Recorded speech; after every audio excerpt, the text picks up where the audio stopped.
High, সবাই কেমন আছো? আশা করি ভালো আছো। আমিও ভালো আছি। তো চলুন আজকের ভিডিওটা শুরু করা যাক।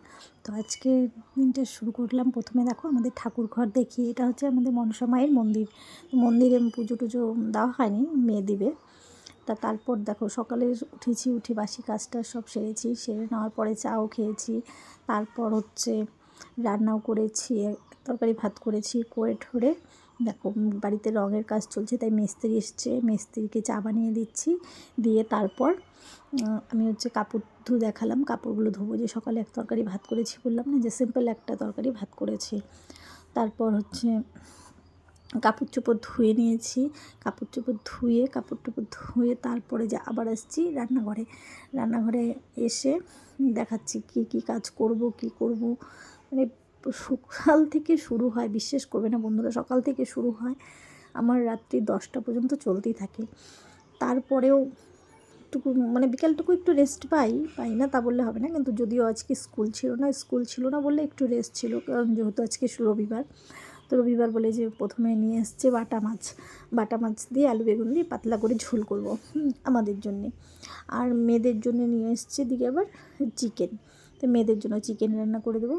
তো দেখো বলতে আমি মাছ টাছ কেটে নিয়ে এসেছি, মাছে নুন হলুদও দিয়ে দিয়েছি। নুন হলুদ দিয়ে মাছগুলোকে ভেজে তারপরে রান্না করব। বেগুনটাকেও ভেজে নেবো। যে চিকেনটাও ধুয়ে একটু নুন মাখিয়ে রেখে দিয়েছি, কারণ চিকেনটা একটু নুন মেখে রেখে দেখবে চিকেনটা পুরো সফট হয়ে যায়। রান্না করলে যেরকম একটু ছিবড়ে ভাব থাকে, সে ভাবটা থাকে না। তো যেরকম যথারীতি মাংস যেভাবে রান্না করতে হয় সেভাবেই রান্না করছি। হালকা শুধু হচ্ছে লঙ্কাটা দিইনি, একটা কাঁচা লঙ্কা দিয়েছি, কারণ মেয়ে যেহেতু ঝাল খেতে পারে না, তার জন্য একটা লঙ্কা দিয়েছি। আর দেখো বলতে আমার চিকেন কষাও হয়ে গেছে। হালকা একটু ঝোল দেবো, ঝোল দিয়ে ব্যাস নামিয়ে নেব।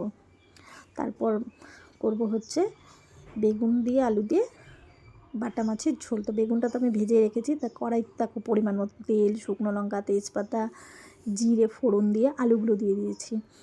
আলুগুলো হালকা ভাজা করে নিয়েছি।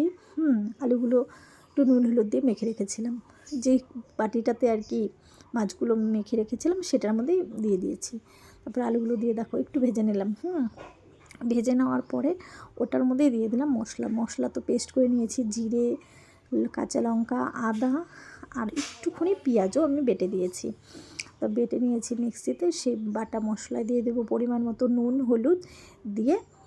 মশলাটা আমি একটু কষিয়ে নেব। মশলাটা কষিয়ে তার মধ্যে দিয়ে দেবো ভাজা বেগুনগুলো দিয়ে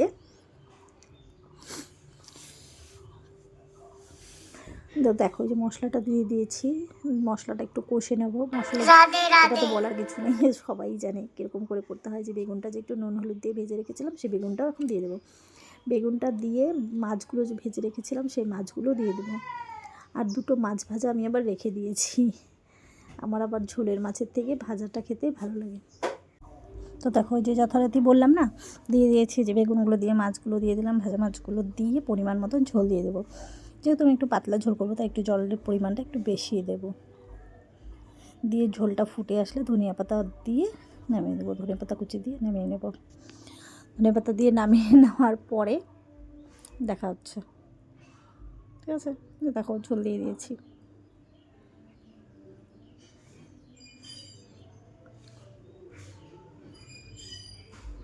এই যে দেখো আমার রান্নাটা কেমন হয়েছে।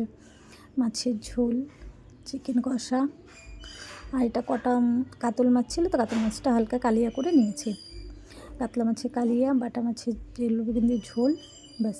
আর যে দেখো এখন আমি খেতে বসছি, ঠিক আছে। বাই।